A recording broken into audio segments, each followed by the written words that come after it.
Welcome to TBC news.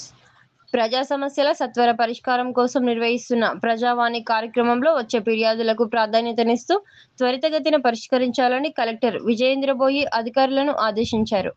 సమీకృత జిల్లా కార్యాలయాల సముదాయ సమావేశ మందిరంలో సోమవారం నిర్వహించిన ప్రజావాణి కార్యక్రమానికి 142 ఫిర్యాదులు అందాయి. జిల్లాలోని వివిధ ప్రాంతాల నుండి వచ్చిన ఫిర్యాదుదారులు తమ సమస్యలను కలెక్టర్తో పాటు స్థానిక సంస్థల అదనపు కలెక్టర్ శివేంద్ర ప్రతాప్, రెవెన్యూ అదనపు కలెక్టర్ మోహన్ రావులకు విన్నవిస్తూ అర్జీలు సమర్పించారు. కాగా అర్జీలను పెండింగ్లో పెట్టకుండా ఎప్పటికప్పుడు పరిశీలన జరుపుతూ సమస్యలను పరిష్కరించాలని కలెక్టర్ అధికారులను ఆదేశించారు. ఫిర్యాదులపై చేపట్టిన చర్యలను వివరిస్తూ అర్జీదారులకు సమాచారం తెలియజేయాలని సూచించారు. ప్రజావానికి అన్ని శాఖల జిల్లా స్థాయి అధికారులు హాజరు కావాలని అన్నారు.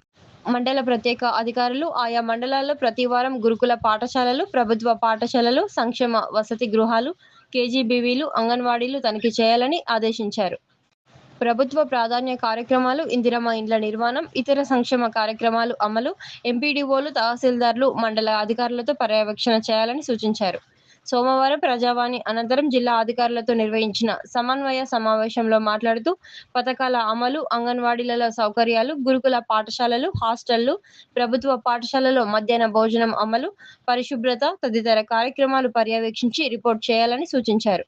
స్థానిక సంస్థల అదనపు కలెక్టర్ శివేంద్ర ప్రతాప్ మాట్లాడుతూ స్వచ్ఛ సర్వేక్షణ్ గ్రామీణ్ 2025 కార్యక్రమం కింద గ్రామాలకు జాతీయ స్థాయిలో ర్యాంకులు సాధించేలా సిటిజన్ ఫీడ్ బ్యాకప్ ద్వారా తెలిపేలా అవగాహన కలిగించాలని అన్నారు.